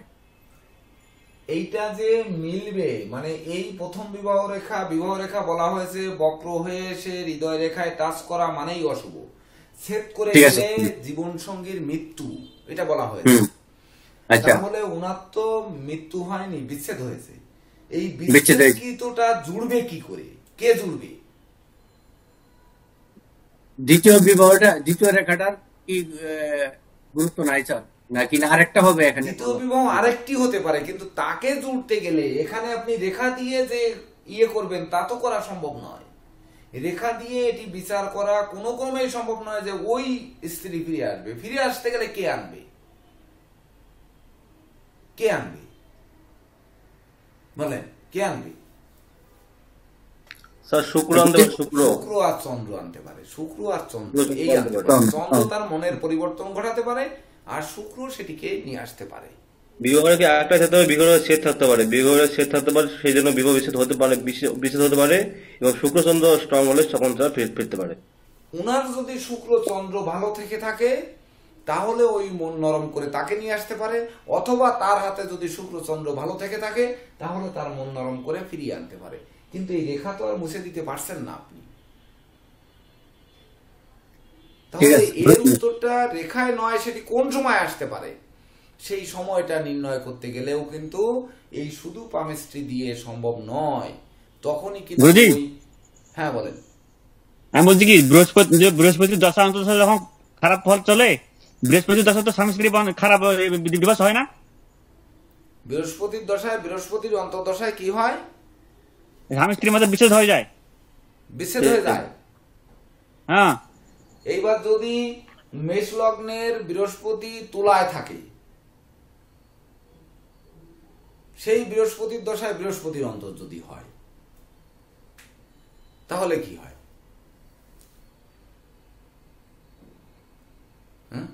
কি হয়? আবার কর্কট লগ্নের বৃহস্পতি মকরে থাকে নিচস্থ, তাহলে মকরে থেকে বৃহস্পতির দশায় বৃহস্পতির অন্তর্দশায় কি হয়? আবার যদি মকর লগ্ন কর্কটে বৃহস্পতি তুঙ্গস্থ থেকে বৃহস্পতির দশায় বৃহস্পতির অন্তর্দশায় কি হয়? ফল ভিন্ন হয় না? হতে পারে। তো যদি ফল ভিন্ন হয় তাহলে লগ্ন সাপেক্ষে ওই দশা অন্তর্দশার ফল দেবে। আপনি তো জেনারেল দশা অন্তর্দশায় আপনি বলতে পারেন না যে ওই সময় ফিরে আসবে বা ওই সময় বিচ্ছেদ হবে, এটা তো আপনি বলতে পারেন না। মেষ লগ্নে বৃহস্পতি তুলায়, তার দশা অন্তর্দশায় আপনি বিচ্ছেদ ঘটিয়ে দেন, দেখাই দেন। আর আরেকটা প্রশ্ন করি, যেহেতু প্রতিকারের বিষয় এসে গেল হস্তবন্ধে, শিরোরেখা স্যার ধরেন শনি রেখাতে মিলিত হয়ে গেল, তখন এই শিরোরেখাটা শনি তো বাধা দিল, নাহলে তো শিরোরেখা শনির রেখাতে মিলিত হতো না, তখন তাকে উদ্ধার করবো কিভাবে? শিরোরেখা কোন রেখার সঙ্গে মিলিত? হৃদয় রেখা শিরোরেখাতে মিলিত, শনির ক্ষেত্রে হৃদয় রেখা শনির ক্ষেত্রে শিরোরেখাতে মিলিত হবে। হ্যাঁ, এরকম হতে পারে। এখানে দেন, এখানে ধরেন এই যে শিরোরেখা এই শনির ক্ষেত্রে মিলিত হয়ে এভাবে চলে আসছে, আসতেই পারে, আসতে পারে না এভাবে। ডান হাতটা দিয়ে একটু বুঝান, বা হাতটা একটু বুঝতে পারতেছি না, ডান দিকে হাতটা একটু বুঝা দিলে সুবিধা। এইটাই দেখাবো, এইটাই, হ্যাঁ এটা দিয়ে দেখাই যায়। মানে হৃদয় রেখাটারে শিরোরেখাতে আয়া স্টপ হয়ে আছে, হৃদয় রেখা আসছে শিরোরেখাতে, হৃদয় রেখা হৃদয় রেখা আসছে শিরোরেখাতে, শিরোরেখা ঠিক থাকবে, শিরোরেখা ঠিক থাকবে, হৃদয় রেখা আসবে। আর হৃদয় রেখা এসে শিরোরেখাতে মাথা ডাউন করে নিল। আরে তাই একটু এঁকে দেখালে কি হয়? আপনি কিভাবে বলছেন সেটাই এঁকে দেখালি এইরকম। আপনার বোর্ড আছে তো, আপনি বোর্ডে দেখেন না। আর লাগবে না স্যার, এই উপরটা লাগবে না, জাস্ট শনিতেই ডাউন হয়ে গেল, আর নেই শনিতেই ডাউন। এই জন্য ভালো প্রশ্ন করছেন, এটা একটা পেছানো প্রশ্ন। এই দেখেন, এই জন্য কিন্তু সকালের ক্লাসটা এরকম বলেছি, আজকে গ্রুপে দেখেন একটি হাত দিয়েছি, ওইটা বৃহস্পতির ক্ষেত্রে স্যার যায়নি, শনিতে স্টপ মানে শনিতে অবনত হইল। ওই হাতটি দেখবেন যে হৃদয় রেখাটি দেবে এসে রবির ক্ষেত্রকে কত জায়গা নিয়েছে, সে রবির ক্ষেত্রে সব থেকে বেশি জায়গা নিয়েছে, মানে রবি জমিওলা হৃদয় রেখাকে ঠেলে সরিয়ে দিয়েছে। সে বলছে আমার জায়গার ভিতর দিয়ে তুমি যেতে পারবা না, তাহলে রবির জায়গা বিস্তৃত করে নিয়েছে। ওই ব্যক্তির দেখবেন ওই রবির প্রভাব প্রতিপত্তি বেশি, যার জন্য তার হৃদয়ের জায়গাটা বেশি।